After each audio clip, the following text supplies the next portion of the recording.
Hey guys it's Shoaib Khan and welcome to the guide number 27 of Crypto Affairs. और आज जो है हम बात करेंगे वो करेंगे बड़ी एक कॉम्प्लेक्स किस्म की वेव की जिसको हम कहते हैं neo wave. Basically like we have studied the Elliott before.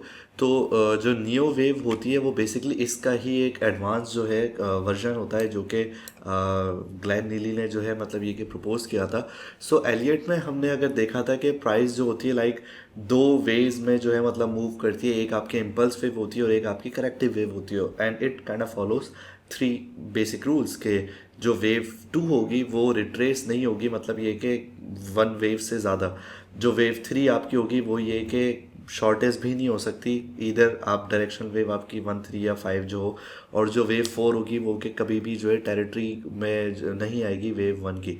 तो बेसिकली ये आपके एलियट वेव के रूल होते हैं। It's also a part of a fractal. तो आप जो है उसको किस टाइम पे भी जो है मतलब यूज़ कर सकते हैं। जब हम इधर नियो वेव की बात करते हैं तो जो हमारा मैटर ऑफ इंटरेस्ट होता है वो ये होता है कि नियो वेव आपको बेसिकली प्राइस की एक तरीके से खुद की वैल्यू, उसकी डायरेक्शन और उसका टाइम कितना लगेगा उस एक तरीके से सप्लाई और डिमांड को चेंज होने के लिए, उसकी कॉम्प्लेक्सिटी और स्ट्रक्चर पे भी जो है बात करती है। तो एलियट में जहाँ पे हम वेव्स की बात कर रहे थे कि 3 and like if you consider 5 and 3 8 waves, यहाँ पे अगर न्यू वेव्स की बात होती है तो वो एज फार एज कंसिडर होते हैं 52 मतलब ये कि रेंज पे जाती है। तो हम not gonna go deep into that in this video, but हम ये कि उसके ऊपर से मतलब ये देखेंगे कि बेसिकली न्यू वेव जो होती है वो अपनी खुद की लॉजिक, अपनी खुद की डेफिनेशन और अपनी जो है खुद की कंफर्मेशन भी करती है।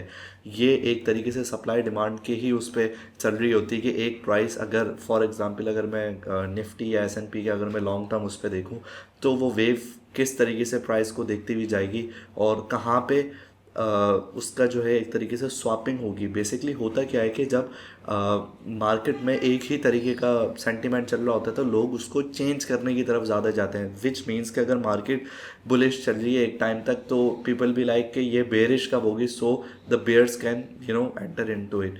ऐसे ही जब वो ज़्यादा टाइम बेरिश चलेगी तो लोग ज़्यादा इंटरेस्टेड होंगे कि वो बुलिश कब होगी। तो नियो के एडवांसमेंट रूल जो है यहाँ पे मैंने कुछ रखे हैं जो कि सेम मतलब ये कि 7 आपके बेसिक रूल्स होते हैं जो कि एलियट में चेंज जाएंगे। वेव टू जो होगी वो 61.8 से ज़्यादा रिट्रेस नहीं होगी वेव वन से। जो वेव थ्री होगी वो शॉर्टेज नहीं हो सकती 1 3 और 5 से, same as the Elliott one. And then wave four जो होगी वो टेरिटरी सेकेंड वेव की जो है उसमें एंटर नहीं होगी। ठीक है, एक इसमें जो होती है आपकी एक्सटेंडेड वेव होनी चाहिए जो कि 1.68% का मतलब ये कि उसमें मतलब डायरेक्शन में रहे।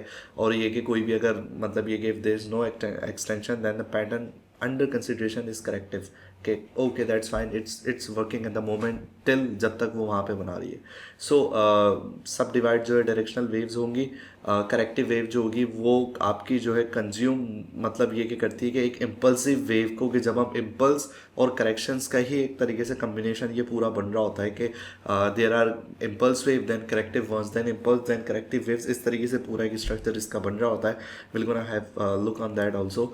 और जो आपका आउट ऑफ 6 पॉइंट्स होंगे तो 4 पॉइंट्स जो होंगे वो चैनल पे जो है लाई करेंगे। So it kind of looks like this कि यू कैन सी हेयर कि अगर यहाँ तक बात करी जाए तो दिस इज सिंपल आपकी एलियट वेव है 1 2 3 4 5, देन ABC आपकी करेक्शन इस हुई। एंड देन उसके बाद ये थोड़ी एग्रेसिव इम्पल्स में आपको यहाँ पे दिखेगी कि देन 1 2 3 4 5 तक देन इम्पल्स हुई, then 3 corrective waves and then again आपका हैंड एंड शोल्डर्स बनने के बाद जो एक तरीके से देन आपकी वेव जो इस तरीके से जारी होती है। So neo waves is kind of look like this.